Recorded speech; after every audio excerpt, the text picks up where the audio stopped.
Hello viewers, আসসালামু আলাইকুম। ডিআইটিএম এর পক্ষ থেকে আপনাদেরকে জানাচ্ছি স্বাগতম। আমি শিহাব। আমরা অ্যাডোবি ফটোশপের বিভিন্ন টুলস নিয়ে আলোচনা করছিলাম, যেগুলো আমাদের ডিআইটিএম চ্যানেলে আপলোড করা হয়ে গিয়েছে।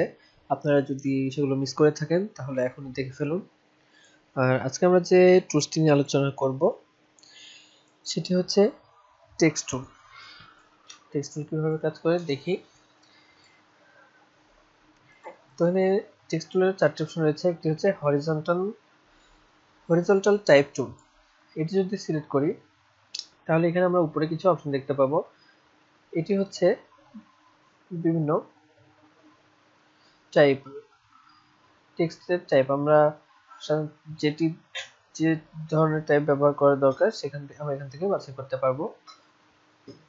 তো আমরা এখানে টাইম নিউ রোমান রেখে দিচ্ছি। এটা হচ্ছে ওয়ার্ডের সাইজ বা টেক্সটের size, regular, italic, bold italic.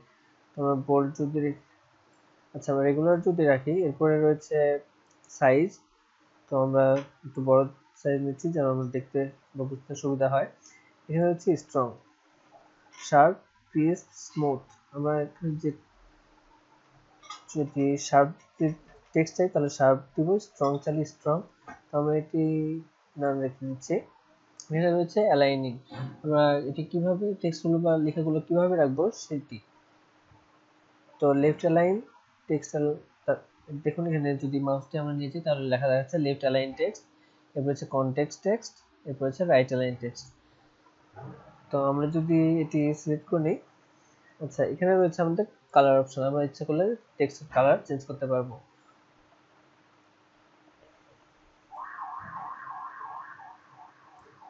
তাহলে আমরা যদি এখন এটি ক্লিক করলে দেখুন আমাদের এখানে একটি নতুন লেয়ার তৈরি হয়ে যাচ্ছে। এখন যদি আমরা এখানে কিছু লিখি তাহলে এটি আমাদের এখানে লেখা হয়ে যাচ্ছে। তো এটি যদি আমরা মুভ করতে চাই তাহলে আমরা মুভ বাটন ক্লিক করে দেখুন হ্যালো ফ্রেন্ড। আমরা যদি এরপরে আরেকটা লিখতে চাই, রেগুলার রাখলাম। এখন যদি ইটালিক লিখতে চাই, এটি দেখুন ইটালিক ফর্মে একটু বাঁকা হয়ে গেল। যদি বোল্ড চাই তাহলে এটি বোল্ড হয়ে গেল, আর যদি বোল্ড ইটালিক চাই তাহলে এটি বোল্ড ইটালিক হয়ে গেল। আমরা এখান থেকে যদি টাইম বাদে অন্য কিছু সিলেক্ট করি তাহলে দেখুন আমাদের টেক্সটের চেঞ্জ হয়ে গেল। এরপরে আছে ভার্টিক্যাল টাইপ টুল। ভার্টিক্যাল টাইপ টুল যদি সিলেক্ট করি, এটা আমাদের ভার্টিক্যালি লেখা সিলেক্ট হবে। আমরা যদি এখন হ্যালো লিখি তাহলে এটি ভার্টিক্যালি লেখাটা চলে আসলো। আর এরপরে রয়েছে হরিজন্টাল টাইপ মার্কস টুল।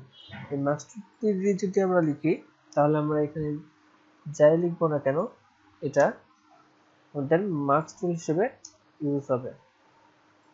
আমরা যদি ব্যাকগ্রাউন্ড দিই দেখুন এটা একটা সিলেকশনের মতো লেখা যাচ্ছে। এরপরে রয়েছে ভার্টিক্যাল টাইপ মার্কস টুল। এটিও ঠিক একই ধরনের লেখা দেখাবে, কিন্তু এটা জাস্ট ভার্টিক্যালি এই লেখাটির মতো আমাদের লেখাটা দেখাবে। তো আমরা যদি এখানে আবার লিখি তো দেখুন এটিও আমাদের ভার্টিক্যালি লেখাই নিচ্ছে।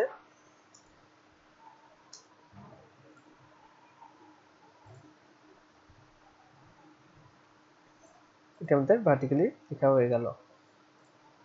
তো আমরা যদি কোনো ছবিতে বা কোনো কিছুতে আমরা টেক্সট লিখতে চাই তাহলে আমরা এই টেক্সট টুলটি ইউজ করতে পারি।